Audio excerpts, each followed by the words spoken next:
and we'll start back up.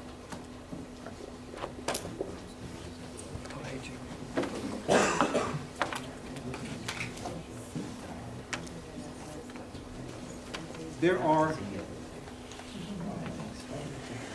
if systems are designed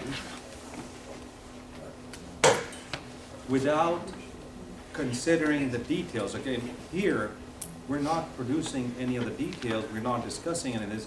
All we did is, at this moment, you should say, ask yourself the question, I did a Lego exercise, I now should be able to understand what, not that I see a difference, but I should be able to articulate to somebody what the differences were. Okay. I still don't know how to do a single piece flow. I still don't know how to balance a line. I still don't know how to do these, but I know that these are the things in that particular order that need to be done. That would be my requirement of you. For the class project, I would like to get you started on the class project. And what I'd like you to do is to identify within your area a system or a process that you think may need a little bit of help. Okay? And if we could get that system identified, I can work with you throughout the semester on that same project to be able to get to a point by the end of the semester that you could actually have a class project done where you have taken a process and based on some principles, actually depending upon what project you choose, either designed it and said, I'm done with the design of it, or in some cases even starting to implement it. So the thought process is, at this moment, is for you to go back something that is within your control, something that your management would appreciate you fixing, something that would not create for you a lot of enemies, all right, is to identify something that is doable for you in one semester. Now, for those that work on other capstone projects, that's fine. But my thought process again is, if this project was good enough that we could significantly expand on the same project and turn it into your capstone. So that we look at this concept, because now we're starting to get familiar with a concept thing. You identify a process, you go through your due diligence to make sure that this is the right thing to do. Your management supports it, you would like to do it. And the thing about this is just not the fact that it's a project. That somebody in management would say, oh my God, somebody actually fixed something that needed to be fixed. Fair enough? Because one of the things that you said was what? We are institutionalized. So let's break that chain a little, not too much, not too much. Take a process that has always in everybody's mind been, oh my God, this is an issue, all right, and fix it using lean principles. Are we okay? So next Friday, if you can, I would like you to write up a one-pager describing what the process is, what is your objectives, and how you propose to be able to fix this. So just that I can approve it and you can start working. Are you talking to one person per project, or? At this moment for the class project, yes. Okay. Later, if it becomes a significant project, we can put multiple people to make it into a capstone project. Okay. For right now,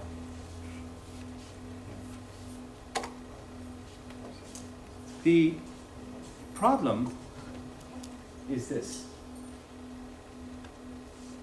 The first thing that you're going to have to do, and nobody's asked me,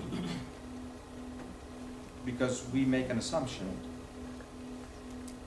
how do you know a process is working well or not? Yeah, we could reduce the lead time. We could do all of these things. But how do you know that a process is working well or not? What are the measures that are going to help me define what project to choose? Which means it is not okay to simply say, I'm going to improve a process. They're here? Yeah. Well, that was not a long class. It'll take them a few minutes to set up. Huh? It'll Right. take them a few minutes. That it is not sufficient to simply say, what? I'm going to improve something. How many of you would tell your spouse, your friend, your kids, I need you to go and improve yourself? In essence, majority of the processes that we're going to try to improve, you don't even tell them what needs to be improved. You sometimes say, we need to fix that process. Fix that process means what? What are you going to fix about that process? What's going to fix that process? So what are your metrics? Tell me, what are your metrics?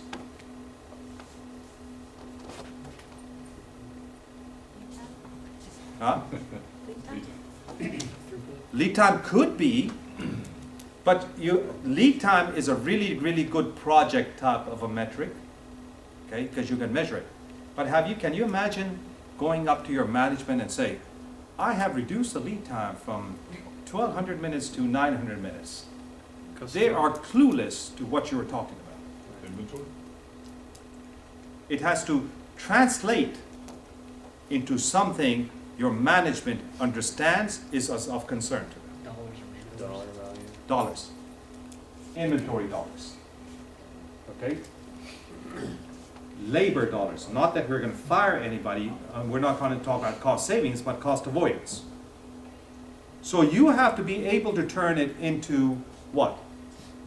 Metrics. Because we have project metrics. Watch this. This is project metrics.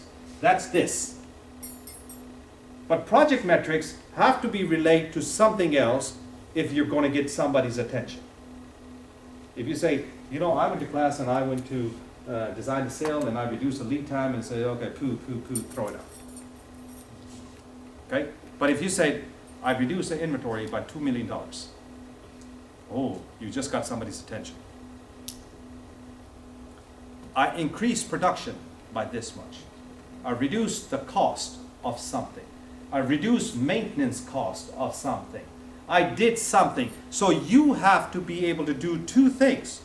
One is project metrics, and you can use lead time as a project. You can use variation as a project. You can use a lot of those things as a metric for the project, but when you look at a project metric, it is only a project metric. You have to translate it into Y12 and ORNL language. What does your management want to hear? What is the biggest metric that you currently have? Burden time. Huh? Burden time. Burden time. Explain that to me. So it's like a non-productive cost charge for people whenever they're working throughout the day. It's not a direct chargeable time. So if you're working on a project for 10 hours and you work 12 hours a day, 2 hours of it would be this Burden time. So it goes directly on overhead. Very measurable. Oh, so we don't want to be on overhead.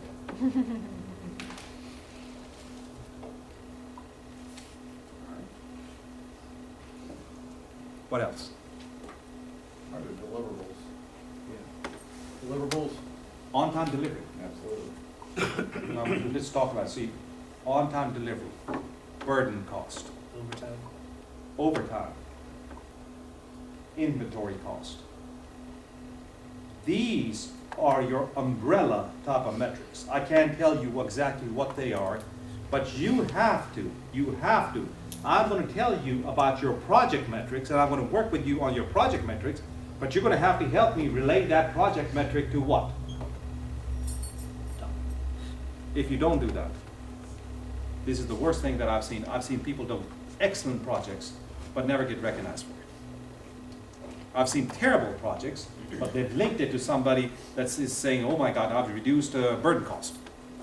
So, oh, great job. Let's put him on that other project. So what I want is, You know, I want you, if you are going to do the work, to be recognized for your work.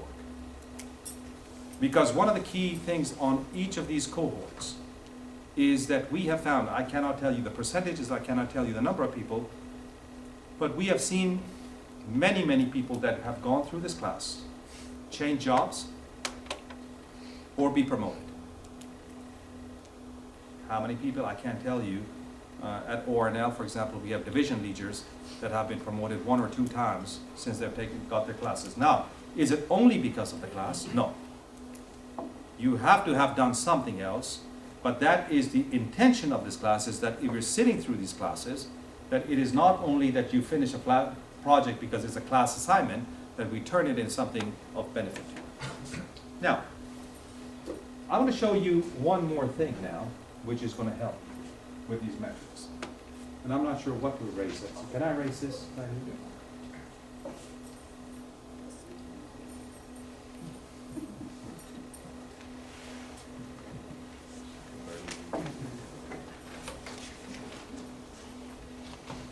There's 2 things missing. If we could build this template, we need to know how to implement it. What is it that we have to do to get this done? And 2, what are the fundamental equations and things, principles that support this? One of the things that supports this, and this is very few people are doing this, because lean, people talk about principles and things like that, but majority of your class is, part of your class is divided into understanding lean, but half of your class is divided into bringing and fundamentally supporting you with a set of equations, set of tools, etc. down there. One of the things that I thought coming out of factory physics is something called Little's Law. Little's Law says throughput, and I'll explain this to you, is equal to width divided by cycle time. I don't know if Enrique has shown you this equation. All right. Now, somehow, this equation that comes from a different set of books and a body of knowledge, and this that comes from a different set of body of knowledge, right? In the same area, but different set of body of knowledge, in my opinion, is very, very connected. Tell me how.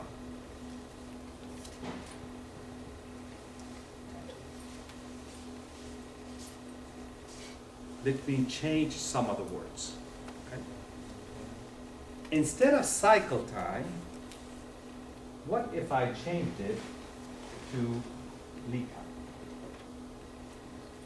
Many people may not understand what width means, so I'm going to change it to inventory.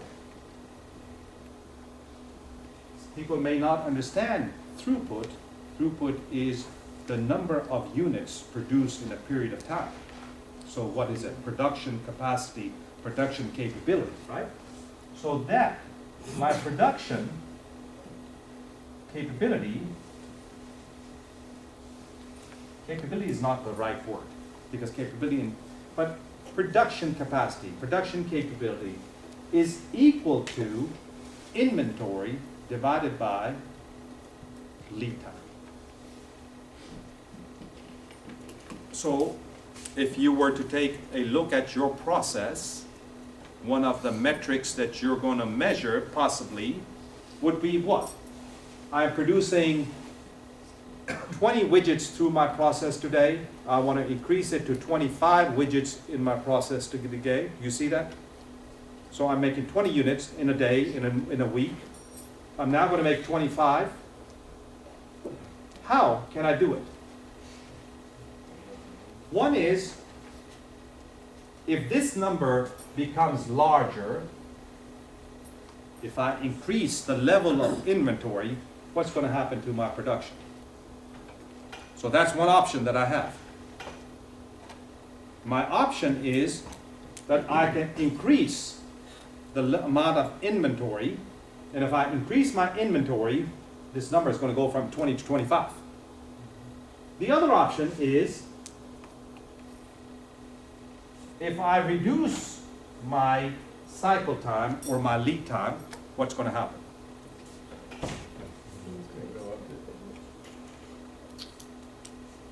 When I look, is this the goal of any process or system? Is that the goal? I said, let me link for you a project metric to your organizational metric. Is this at this moment doing that? Because I can measure from a project the lead time, but if I can reduce the lead time, what is it going to do to your production capability or capacity?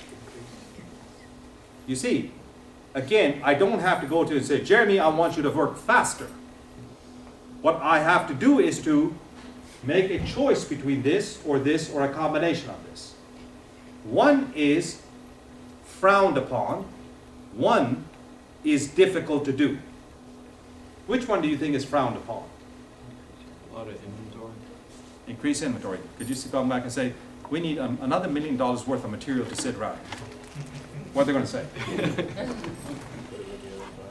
You can do that.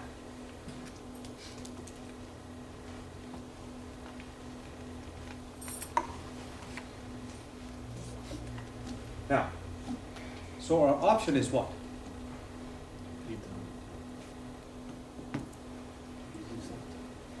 To reduce cycle time. Now, if I could reduce the cycle time or the lead time, I can produce this. Now, watch this. Again, I'm doing it very simplistically. Throughput is equal to 10 over 10. Let's assume inventory is 10 and cycle time is 10. Not necessarily that's true. What is my throughput? 1. What about this?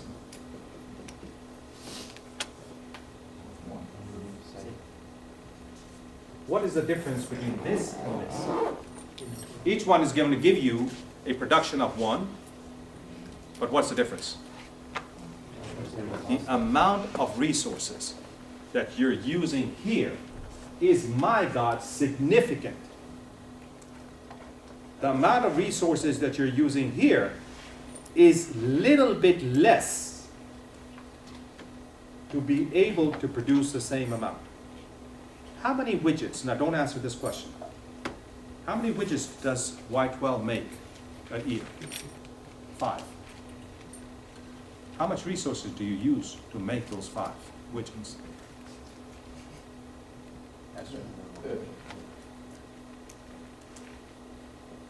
That's our goal. And this equation, the reason I brought this equation here at this moment is because it connects what? What do you work on in your projects? Inventory. What do you work on your projects? What? On lead time and cycle time. And if you put those two things together, what can you show your company? Increase in capacity of production or capability of production. All right, let's get lunch. It is here, right? Yeah. All right, so let's do this.